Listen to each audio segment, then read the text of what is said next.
Okay, I just did. Good. Hello to those who are listening on recording.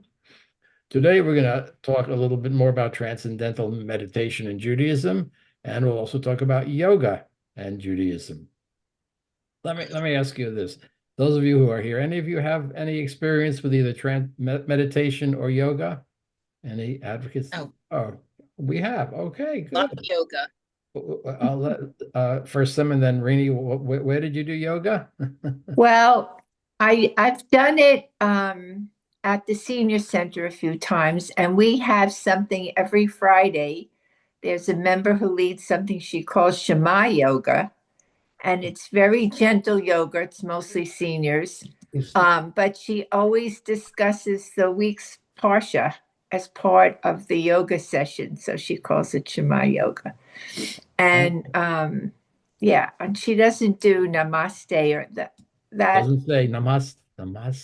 Yeah, see, that always bothered me, but she doesn't do that. Okay, well, we'll talk about that. Okay, and Simo, what's your yoga experience?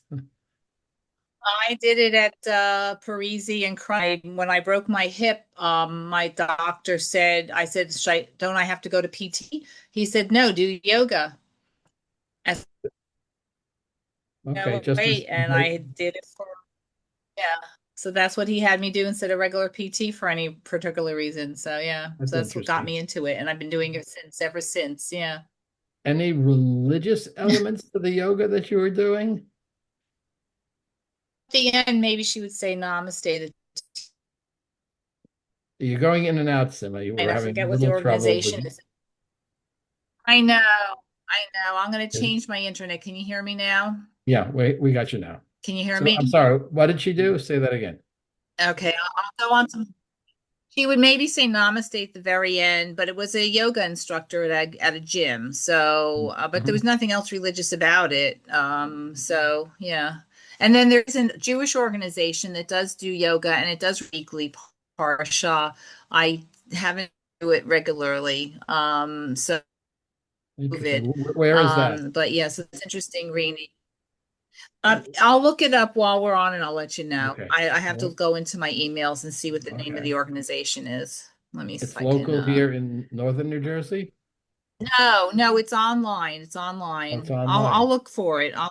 Okay. Yeah, I'll look Interesting. for it. I'll tell you Okay. in a minute. So, Yeah. so, so we can start by saying that yes, there are Jewish organizations that are sponsoring yoga. And that question is, Okay, I got it. It's Institute for Spiritual, wait a second. Institute for Jewish Spirituality. yeah, it's a well-known organization. I've known some people who've been working with There them. you go. Okay. There you go. All right. So let's just start with the clear reality that there are Jewish organizations that are using yoga. How kosher that is something we'll talk about today, and we'll see how we perhaps make a distinction between something's origins and something as it is used today. I call that, it's the Genesis fallacy, that just because you know how something began doesn't necessarily explain all its meanings in the present day. But we'll see. We'll take a look at that. Jerry, good morning. How are you? Good morning. All is well, thank you. Good. And I had a nice Seder. Yes, Good. yes, they were all nice. So it was good. I, Okay. I had trouble getting in. Oh. I don't Hmm. know why, but I just hit the regular buttons, yeah. so I'm not sure. All right, so let's Hello, everybody. I so let's take a look. I want to start with I can't. um there it is. Okay, I want to start with this text. No, I don't. Sorry. My mistake. Okay, stop share. Um Start share. Start share. There we go. I want to use text number 5. There we go. Okay. And there we see. What do we see? A gentleman praying, Okay. Is he praying? Is he look, meditating. What is he? He's sitting on what, some sort of, or maybe just a rug or a mat. He's got a talit. He's got a kippah. His eyes are closed. His hands are together in his lap. And just in case you didn't notice, there's the Yes. menorah in the background. Just it's like these ads that they have for did you hear that there was a I think it was a congressional candidate in Georgia wanted to wish all of her uh, I don't know if she's a candidate, if she's running, she wanted to say she's not a Jew, but she wanted to say happy Passover. So she took out an ad in the newspaper with all the appropriate signs, including a big challah right in front of her.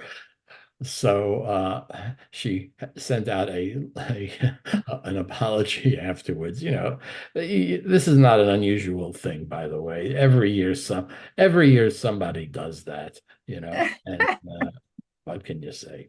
I Okay. I can tell the story again now that when we lived in the South and Winn-Dixie, this grocery store, they put kosher for Passover labels on the bread.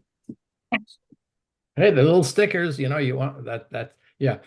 We'd always say in Nashville, when you look at the kosher Pesach section, don't assume that the people who run the supermarket only put kosher Pesach foods there. They probably put any sort of kosher food that they have around, and that was typically the case. Yeah, it's a bit complicated, you know. It's I remember one of my colleagues was on an airplane once, and he was saying, getting his food. This is very complicated. It's bad enough, most of the time to get a kosher meal. Well, all the time that there was a time I was in Mount Sinai Hospital, and I went in during Holomoid, and I needed a blood. It turns out I needed a blood transfusion, so I was going to be there all day.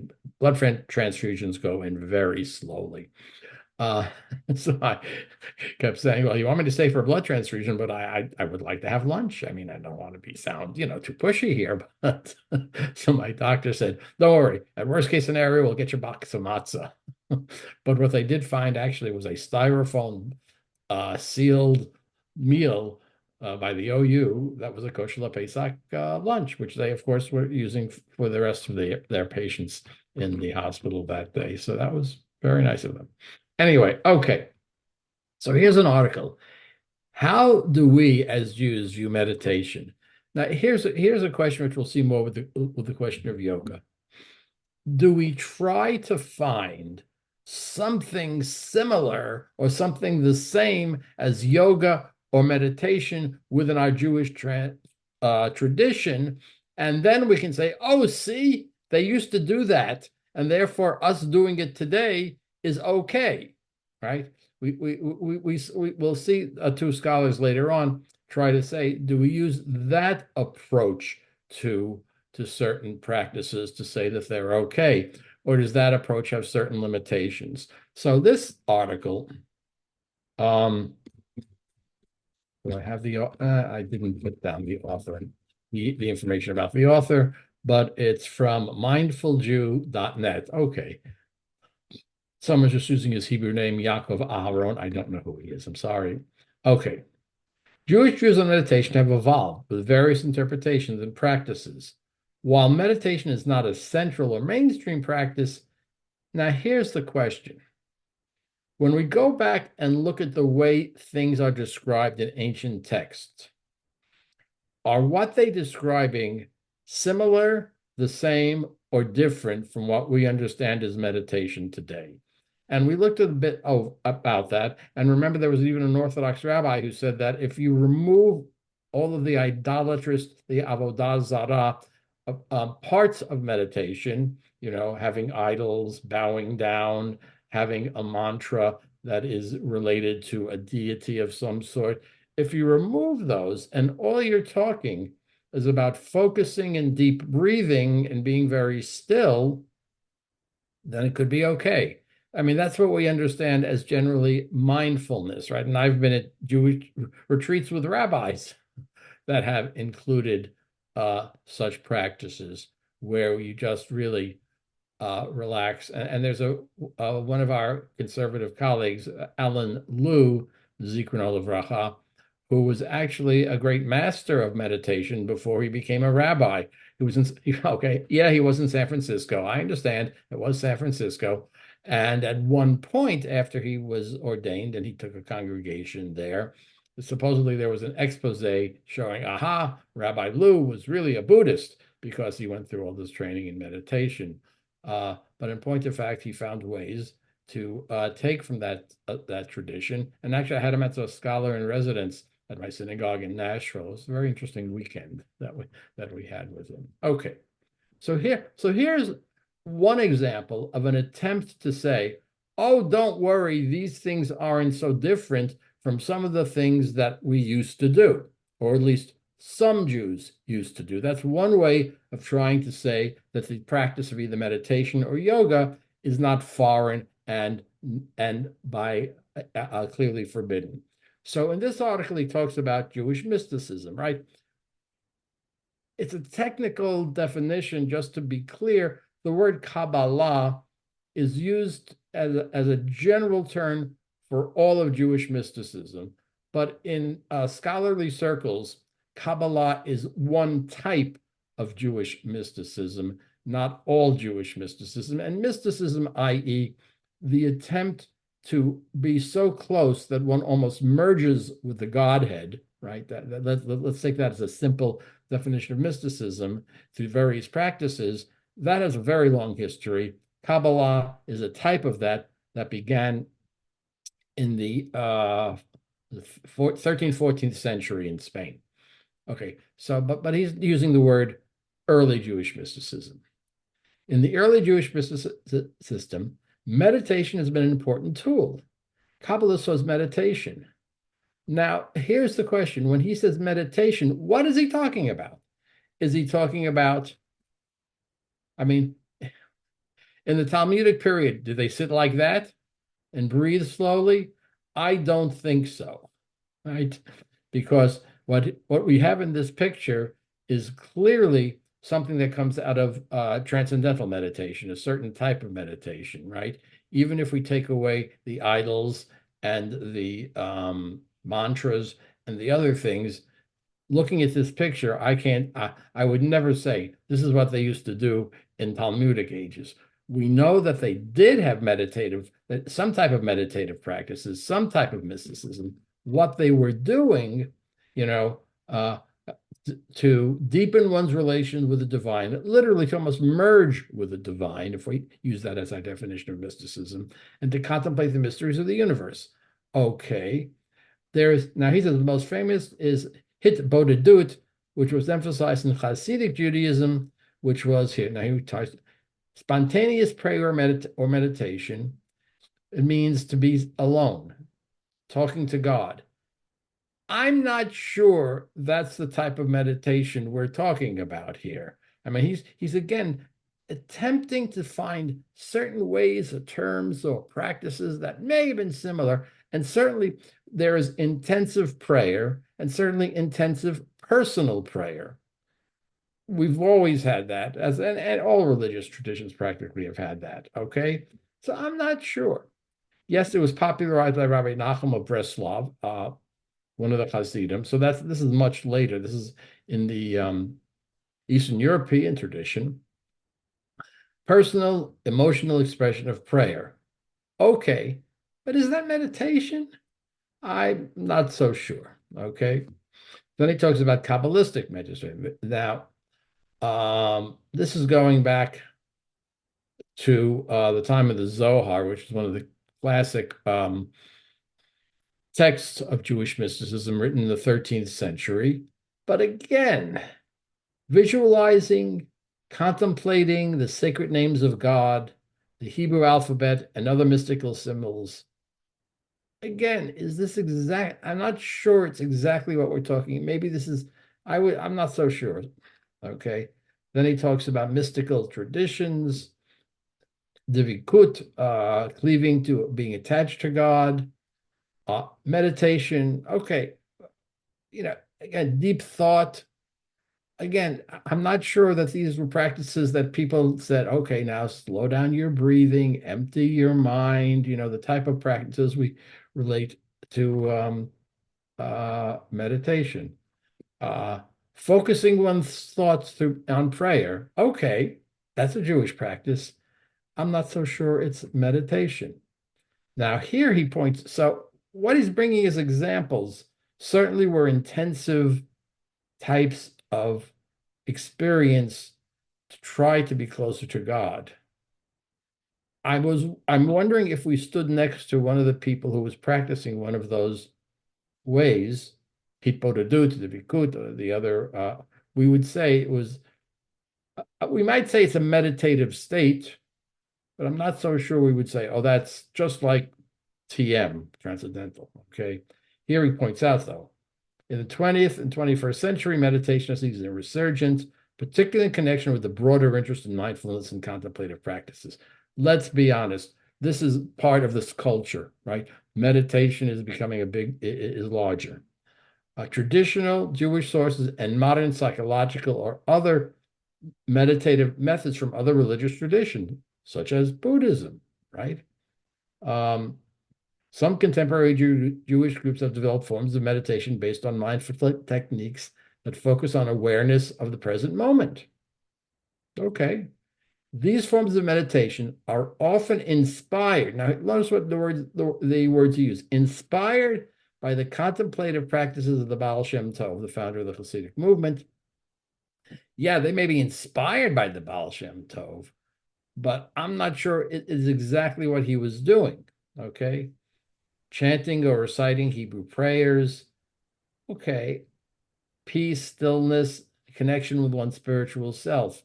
Similar, but I'm not so sure it's the same. Yeah, but here he is. Traditional Jewish Jews have often been cautious or even critical of forms of meditation that are perceived as foreign or incompatible with Jewish beliefs. Certain form of Eastern meditation viewed with suspicion. Right. We're going to get to that a little bit later because of concerns over their non-Jewish origins or potential conflicts with theology and practice. Fair enough. However, more recently, many Jewish thinkers have found ways to incorporate meditation into Jewish life while maintaining fidelity to Jewish teachings. That's a fair statement. Recognizing that meditation can be a tool for spiritual growth, inner peace, and connecting with the divine. I think that's a very fair statement. To argue, it's a little harder to argue about what was going on in the minds of the mystics in the past. Okay. All right, so that's meditation increasingly embraced in modern times, particularly through Jewish mindfulness practices, adaptations. Notice what he says, adaptations. So, yes, there were some Jewish practices in the mystical tradition going way back to Talmudic times that tried to bring one closer to God. They may or may not have been similar to sort of things that we're talking about today. Okay. Any questions about this so far? Okay. Now we're going to look at an actual at a responsa that speaks about meditation. Let's see, where did it go? I opened it. Okay.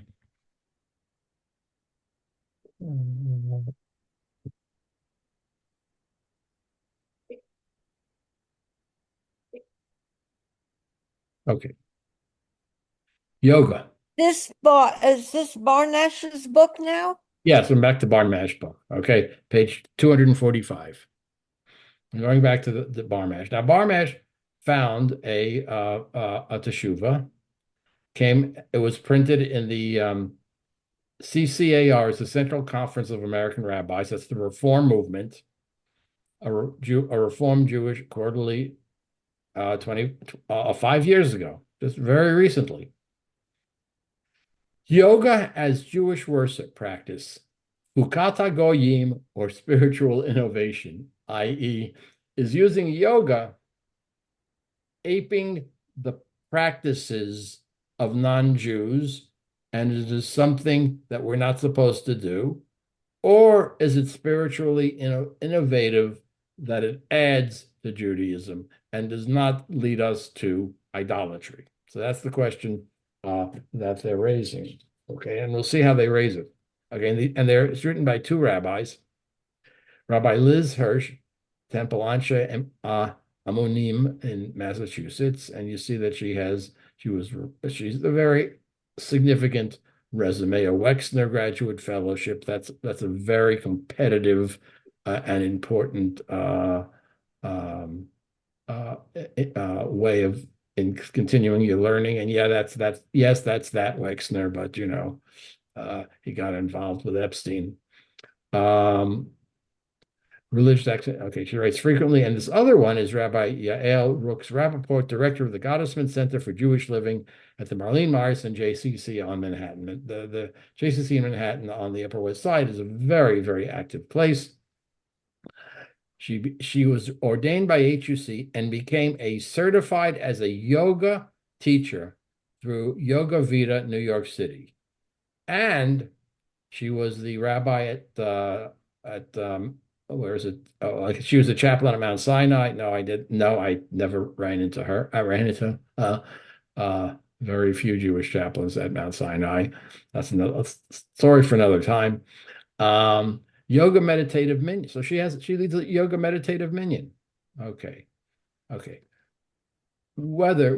Which aspects of TM are acceptable? So the rabbis Hirsch, we saw that up there, right? We saw with TM, an Orthodox rabbi said that you can have meditation, that the signs of Avodah Zarah are completely and totally forbidden, okay? Without the rituals, the Jew who observes Torah. Now, he also made the point that, yeah, you could do it, but you should find more spiritually nourishing practices within Judaism himself, but he couldn't prohibit it. And that was from an Orthodox rabbi. Here, they're doing yoga. One of them teaches yoga. One of them has a yoga minyan. So how does this fit? Okay. As two rabbis who are quite public about the importance of our own personal yoga practice, who sought to adapt it into worship modes for our communities, we initially struggled to determine our level of comfort promoting and participating in a spiritual system that is appropriate or borrowed originally from a non-Jewish source. Right. Yoga did not come from Jerusalem, East Europe, or any of our Jewish areas, right? The principal founders of yoga, as we all know, were not Jews, and they did not practice Judaism in any way. Okay. We wondered, can we create a yoga practice that is also a Jewish practice? What might we learn from the halakha, from Jewish law, as we seek to integrate spiritual practices from outside of? So here they're admitting right from the beginning, I'm not going to look around at the Jewish people, Jews who were mystics in the ancient times or in the Middle Ages and who practiced certain things. Let's take that off the table. We're going to say this is clearly comes from outside Judaism. Integrate spiritual practices. Should yoga by Jewish practitioners not only be approached in its physical, but in its spiritual aspects, right? Yoga in its origins is not just a physical practice to give you, physical strength or to be part of a process, as Sema was talking about, to be to get yourself back into shape. Finally, how as Jews and how as rabbis would we integrate yoga and prayer in a way that is holistic, current, halakhically sound? Which, by the way, these are two Reform rabbis speaking, and Reform. Interesting that they're saying that, because of course the Reform movement does not consider halakha to be binding, but they do say that, and intellectually honest about its strengths and limitations. Okay. We certainly know, and as they're going to say, certain non-Jewish practices are prohibited. Okay. Our starting point, which provided both a resonant halachic superstructure as well as its breadth and depth of interpretation and commentaries across Jewish sources, was the biblical edict against following non-Jewish practices. Leviticus 18:3. As is done in the land of Egypt, where you dwelt, you shall not do. And after the doings of the land of Canaan, where I will bring you, you shall not do. You shall not walk in their ways. A very clear statement. You shouldn't do what the Egyptians are doing. This remains a relevant red line in the reform movement. Oh, interesting. Just the author of a responsum says, the biblical phrase, you shall not walk in their ways, was understood as one of the negative commandments and was seen to reinforce the distinctiveness and separation of the Jews who were set apart from the religion, from the nations. And you shall be holy unto me, for I am the eternal, I'm holy, and have set you apart from other peoples, that you should be mine. While this principle of the prohibition was never in doubt, it was understood that it had limits, but just what these were subject to frequent debate. You may recall when we were talking about burying Jews in non-Jews in Jewish cemeteries, one of the objections was that you were going to be erasing the distinction between Jews and non-Jews. If Jews and non-Jews could be buried in the same cemetery, then what's the difference? And especially at a time when we're worried about Jewish continuity and Jews are concerned about losing our numbers, not so much by force, but by assimilation, we should keep the distinctions strong. Now, here's a Reform rabbi saying that what is the limits? What do we mean? Stretching across time and throughout the Jewish world, communities have struggled with the sometimes adapted practices of their cultural context to their Jewish practice.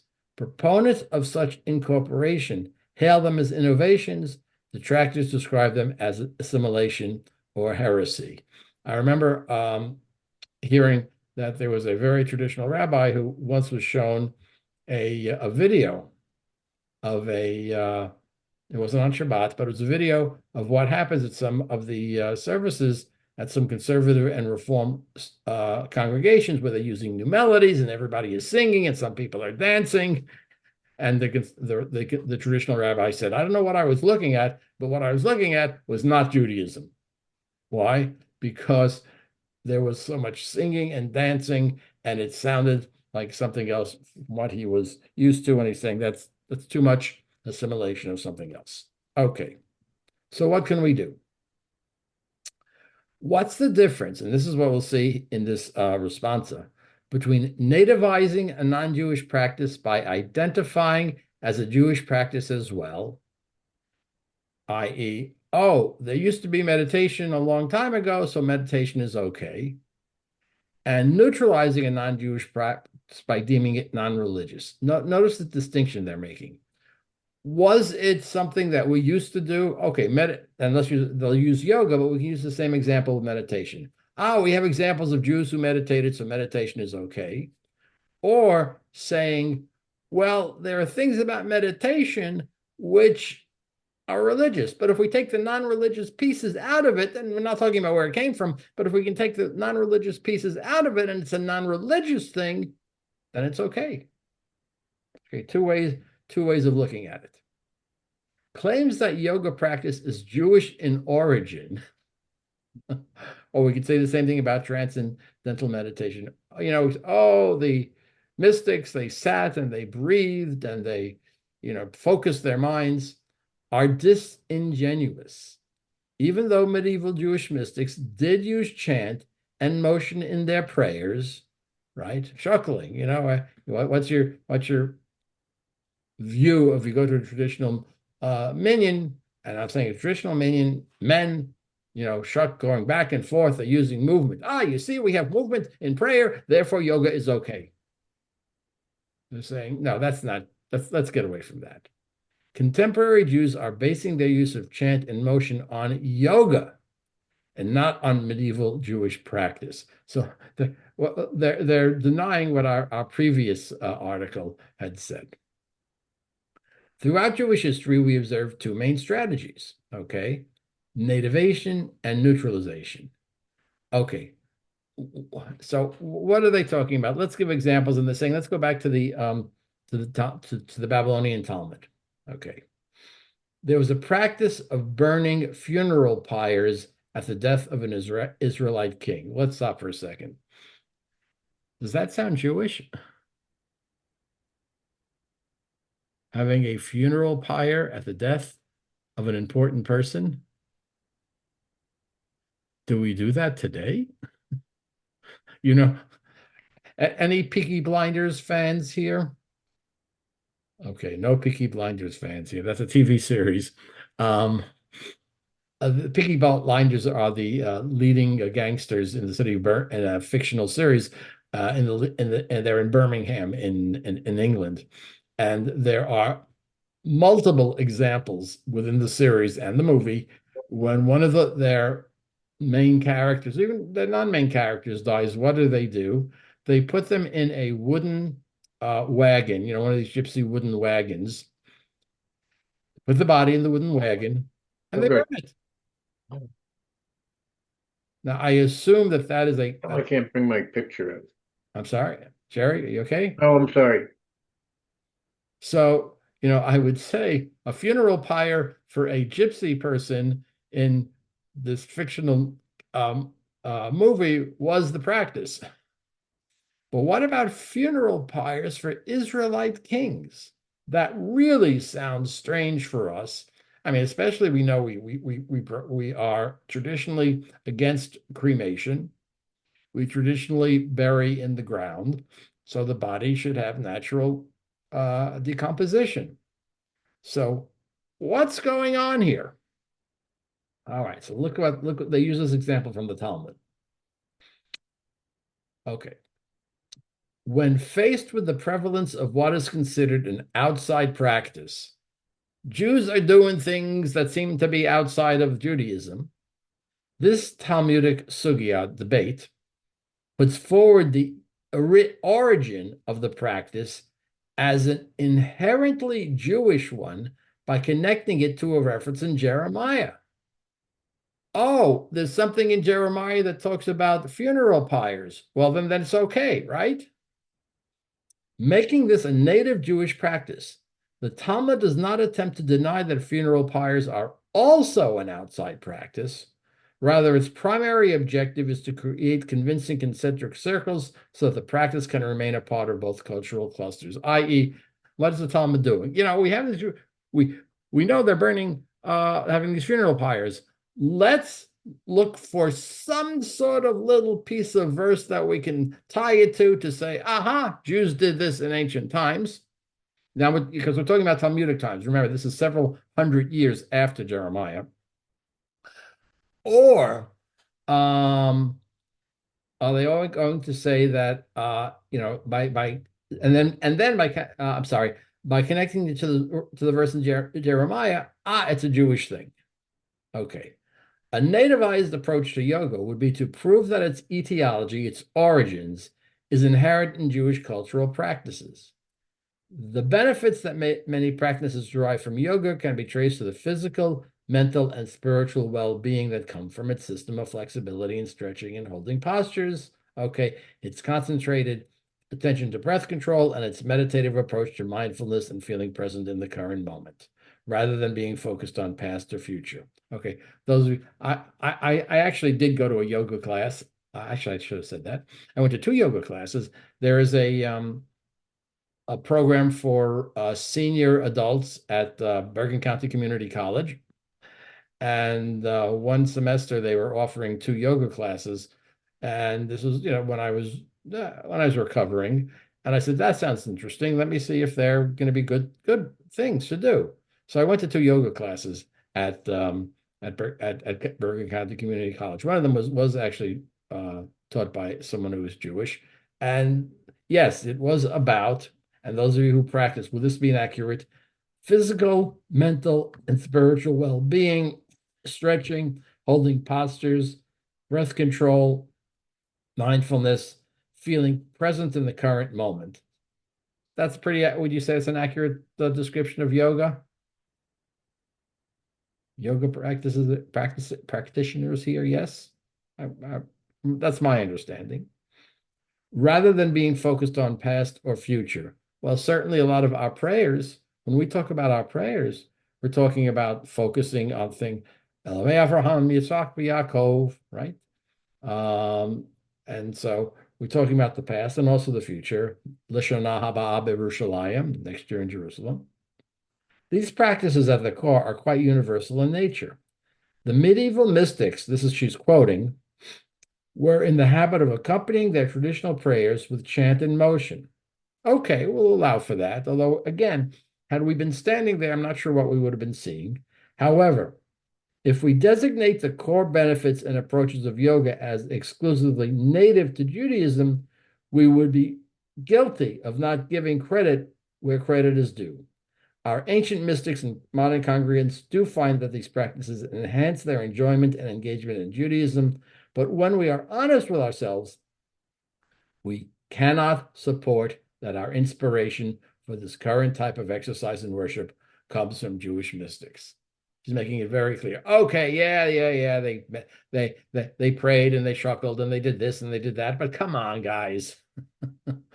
You're dealing with so many levels of abstraction from what you're talking about. Aha, it's Jewish to chant and it's Jewish to use your body. Therefore, yoga has Jewish origins. That's just pushing it too far. Okay, any comments on that so far? Okay. As progressive Jews, there we go. Okay. We recognize and celebrate that no one person or institution has a completely monopoly on truth, and the beauty of meaning can come from different sources. It is only respectful to give credit. The second strategy employed by the Talmud, so in other words, the Talmud tried to find a verse in Jeremiah that said something about fires. Aha, fires, it's the Jewish thing. She's saying no. The widespread practice of burning funeral pyres views them as neutralization. The rabbis do not consider the practice of funeral pyres to be a Gentile practice that is explicitly religious. Oh, this is not a religious practice. Remember, just like we said that one scholar said with transcendental meditation, get the religious part of it away.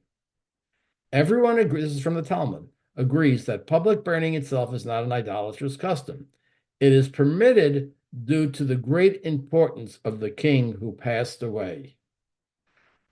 We're living in a culture where everyone in the culture says when you have a really important person who passes away, the thing that you do is you have a funeral pyre.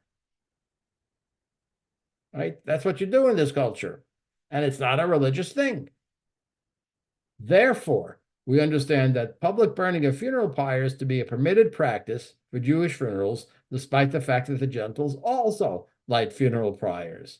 The Sanhedrin Sugya, the discussion in the Talmud, claims that burning is a Torah practice, but does not deny that it is also a Gentile practice.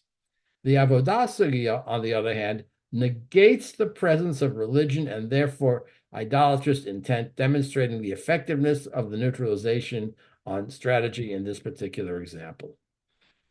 Now, you sometimes hear that argument, and you can see it can go in crazy places too. Oh, in our society, everybody puts an evergreen tree in their house in December. It doesn't have any religious meaning at all. It's just a societal thing. It's not about Christmas and Christianity, right? Have you ever heard that argument? Yeah. So if a Jew puts a Christmas tree in their house, it's not because they're denying their Judaism. They just, everybody does that. Obviously, in that case, I think it's pretty clear that is a disingenuous argument. All right. Or have Hanukkah gifts gone beyond Hanukkah gelt? It used to be in the old country that you got a couple little coins, even in the old country. When I was a kid, you got a couple of coins or a couple of dollar bills from your grandfather on Hanukkah, and that was nice. You went to the toy store and you bought a little something. 8 gifts, 8 nights. Well, it's innocuous. Everybody knows in the society in December you give gifts to children, and it's really not a religious thing, right? So there's this question. Is it or isn't it? Right? Putting a green tree in your house in December, what would you think? How is that innocuous because it's neutralized because everybody does it? What do you think? I think the 8 days of Hanukkah presents is a to make it it's a competition. Um, not because if when Hanukkah and Christmas come so close together, and kids are their Gentile kids are getting all these presents. So the Jewish parents said, "Well, wait, we have to, make sure our kids think Hanukkah's better than Christmas." So I think that might be a motivating factor for all the presents, one Right. for every day, something like that. So the fact that we're doing it is part of this question. Is it being neutralized or nativized? Oh, you see, they used to have gelt in the old country. So since they had gelt in the old country, giving gifts on Hanukkah is a Jewish thing. That is the nativization argument. Oh, there is a Jewish way that used to happen, and we're just doing Jewish things. Versus, Rabbi, yeah, early on, my mother in the early 40s had a Christmas tree and Mhm. said it was just an American custom to Okay. do this. Um, So, right. as, So that, as I became more religious and went to Talmud Torah, I made her stop doing that. right. But But she was right. she was Technically, a she's using secular. the right. She's using the neutralization argument, right? Yes. Not the nativization. She didn't say, "Oh, on Sukkot, we had green things in our hands, so it's a Jewish thing to have green things." Right? That would have been the nativization. She's using the neutralization. Oh, it's really not a religious thing, right? So no, I think this is a fascinating conceptual framework to look at the ways certain things are done and whether or not they have Jewish roots or they have religious roots and whether those roots are negated within the society. Okay, so I think those are you know, celebrating secular holidays in our society, that we can say, we're not talking about any Jewish roots. That's everybody does. Neutral, there's no religion involved in the 4th of July. Okay. That would be the neutralization. But again, as you can see, there's these two arguments that are used. People might say, oh, using musical instruments in the synagogue. Is that nativization or neutralization? Oh, they used to have musical instruments in the temple in Jerusalem. Okay, that's true. But what about on Shabbat? That would be the nativization. The neutralization might be, oh, having musical instruments at a service. Everybody does that. It adds a lot of musical feeling and spirit, and you really get yourself into it when you have those musical instruments, right? That's the neutralization. It's not necessary. Having musical instruments doesn't make you the member of a different religion because those other religions also have musical instruments. Okay. See the two arguments. Are any comments or questions on these? Other examples you can think of? So for the authors of this article, they're going to say, okay, it's fascinating here, by the way. We're Reform rabbis, but we're using some of the most traditional definitions from the Talmud to use to determine how we look at yoga nowadays. Is it nativization or is it neutralization? Or maybe it's not neither. Maybe it's just a avodah zarah. Maybe it's idol worship. Okay. Maybe it's just exercise. That's neutralization, right? Right. It's just exercise. That's neutralization. Okay. Yeah. Okay. So here we go. Traditional criteria for permitting non-Jewish practices into Jewish one. Oh, never She mind. talks about Rabbi Moshe Isser, who was a very important rabbi of Jewish codes, for determining whether a non-Jewish practice is acceptable, and we're going to apply it to yoga. Okay, let's see. There are 3 qualifications, according to this medieval scholar from the Shulchan Aruch, for acceptance of general Gentile practices that are allowed into Jewish practice. 1, Those that are not done for the sake of licentiousness, okay, just because non-Jews do something that we find inappropriately licentious, I don't know, like wearing short skirts. I don't know. He might argue that. Those that are done for a useful purpose, such as identifying a doctor by his garb, okay, that helps, and we shouldn't. If Jewish doctors want to do that, that's okay. Those that are done out of respect, such as burning a fire for a deceased king. Burning a fire for a deceased king is out of respect, right? While there are certain postures you should not do, if you meet the Queen of England, there's certain things you got to do, right? Okay. We value and concur with these principles today. We see these parameters as a historic and helpful set of boundaries that can help us focus. Okay, so here we go. Let's take a look at the historical setting popularizing yoga. Yoga emerged as a homegrown form of local resistance and oppression from the British-occupied India. That I was not aware of. The rabbis urged Jewish practitioners of yoga to be sensitive to how this history resonates with Jewish history. They're pushing the nativization a little bit, shall we say. We face the question of how to meaningfully and authentically process outside cultural influences. Some of them were reviled and decried. Some were integrated by these means of nativization or neutralization. However, yoga, we should be conscious of the identity politics. We encourage every practitioner of yoga, Jewish or not, to take responsibility as an admirer or consumer and learn more about the fullness of its roots and history.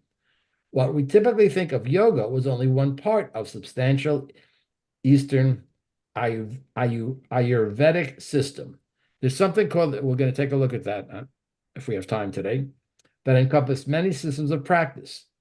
The pathway of asana, the physical component in which the practicer holds postural poses, is the most widely practiced in our Northern American context. In other words, yoga was part of another larger system.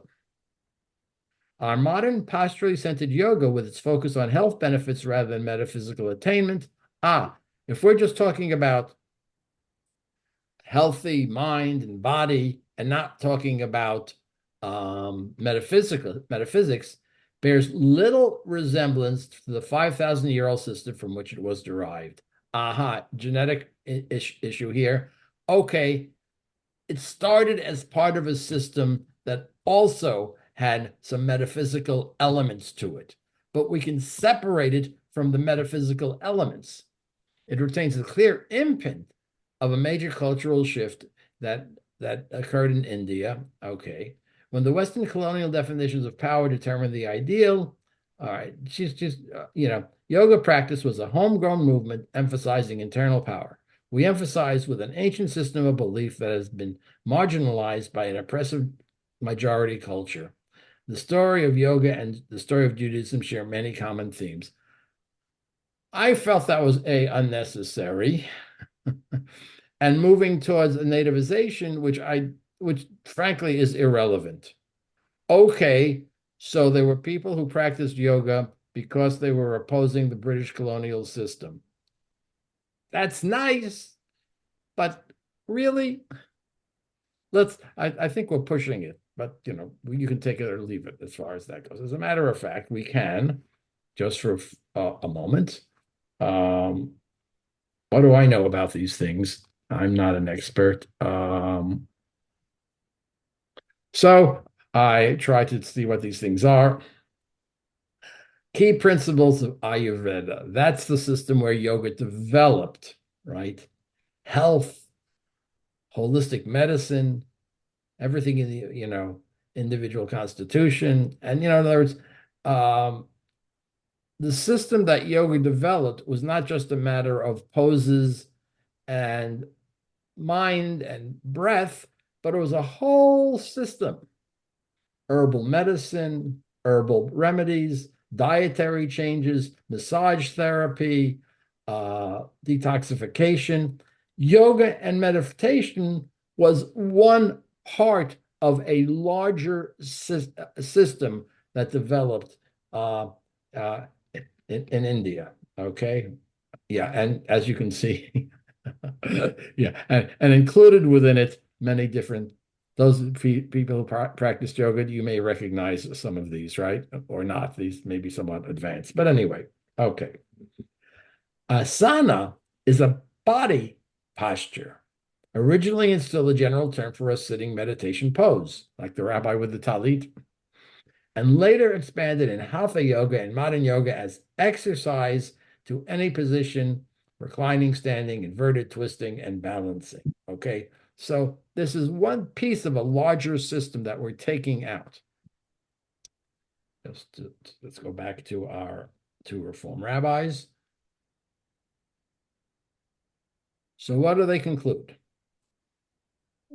We are supportive of the thoughtful and intentional inclusion of yoga-inspired asana, physical positioning and practices within a Jewish framework. We invite and celebrate incorporating it into Jewish worship within these respectful boundaries proposed. And then now they say, we're going to quote from one of the authors of the Shulchan Aruch.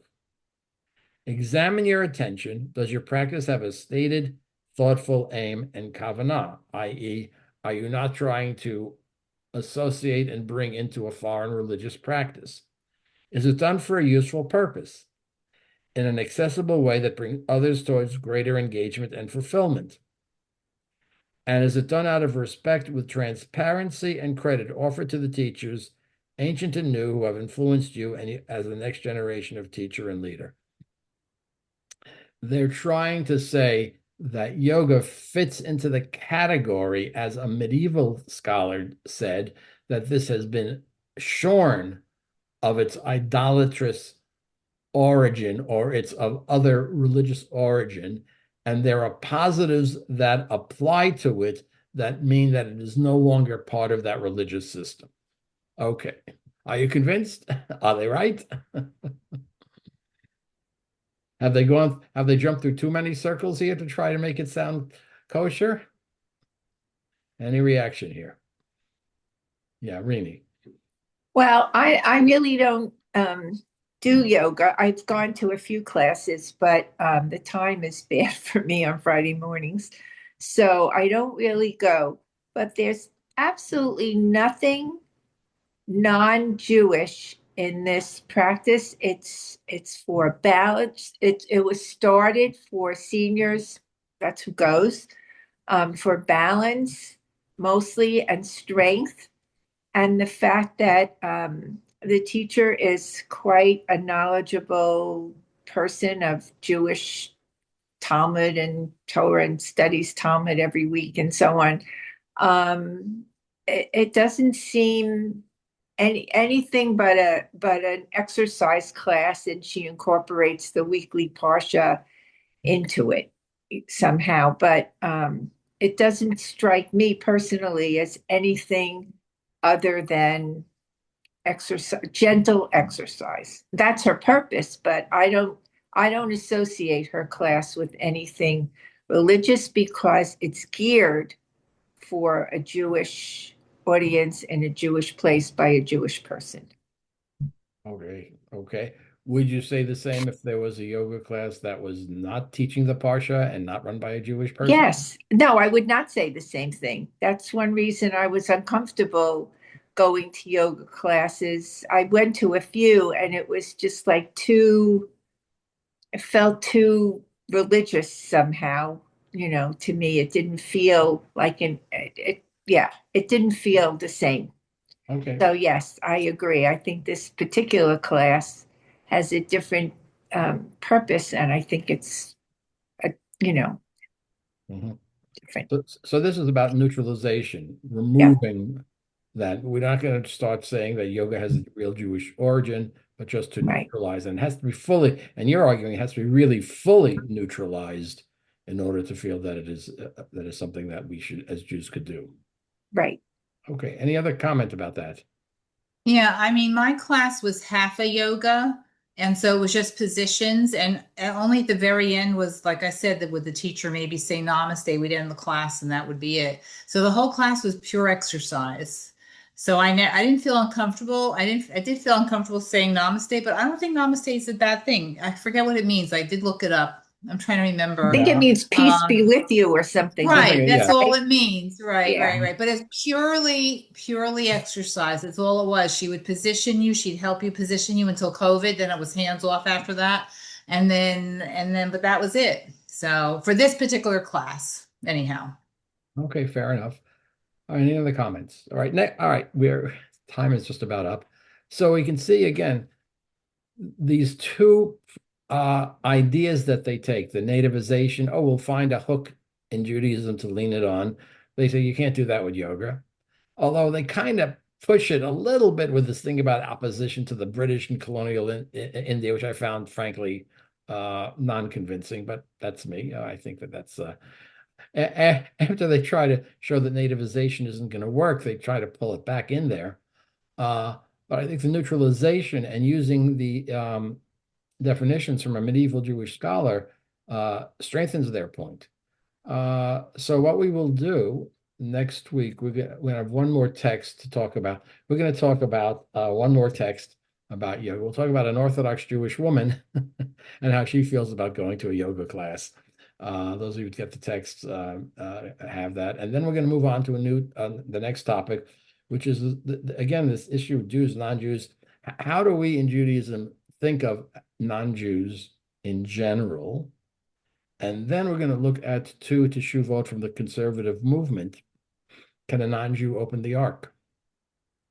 Okay, we'll take a look because that is also an issue where we're talking about divisions and lines and where they are and how strong they are. So again, one more text on yoga, then a long text on non-Jews, and then some very practical implications. Okay, enjoy your matzah for a few more days anyway. I don't know if it's enjoyment. I like it. I mean, I do too. it's a break. I'm eating different stuff that I don't normally eat during the year. So that's fine. I mean, I could eat a couple of matzah brei and be very happy. And Yeah. After 4 days of turkey, that was our dinner last night, matzah brei. yeah, I've been eating a lot of brisket. Yes, so have I. So we had a lot of leftover brisket. Last night was our last night of brisket. That's it. Me too. I'm gonna eat salmon tonight. Hey, that's what we're eating tomorrow night.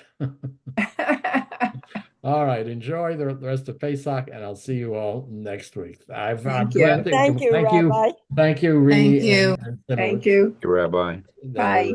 experience.